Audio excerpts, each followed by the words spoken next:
Hello there, my name is Noha George. I'm a registered psychotherapist and a registered social worker, and today we're going to be discussing the topic of social isolation.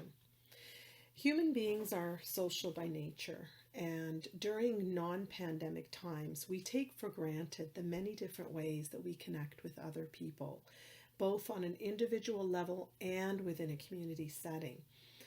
And nowadays, with increasingly more emphasis on physical isolation, many of us have been left feeling quite lonely, socially isolated, and lacking in human connection and support.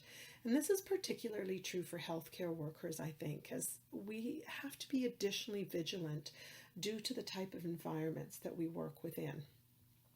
Our physical proximity to other people, our sense of responsibility towards the people that we love, and all the potential risks that we think about in terms of bringing home anything that could be of an adverse effect to those that we love.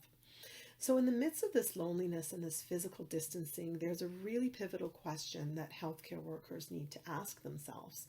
And the question is, how are they to alleviate that sense of social isolation in light of the very real restrictions that they face?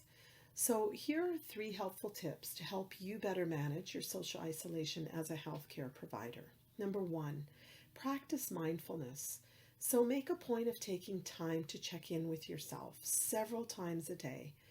How do you feel? Are you feeling lonely? Do you have the social isolation blues? And just notice your emotions and sit with them. Embrace them.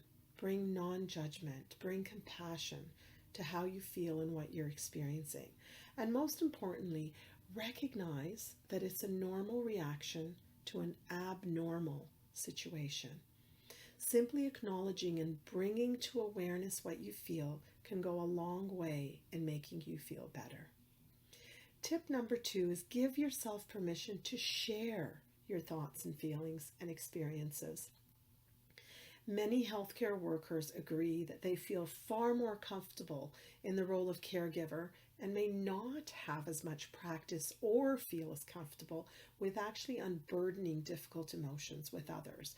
So make a point of seeking out people in your life that you can trust and try to debrief with these people and share the full spectrum of your emotions.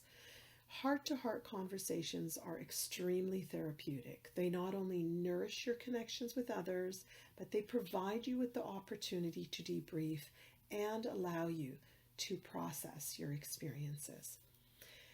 Tip number 3, make a point of scheduling one intimate interaction per day. Or you may find it helpful to designate a particular day of the week to connect with significant others. It can be by phone, email, text, or video, preferably in person within the constrictions of your specific geographic area, but it should be intentional and it should be scheduled. We've all heard the line, if it's not in your schedule, it doesn't get done.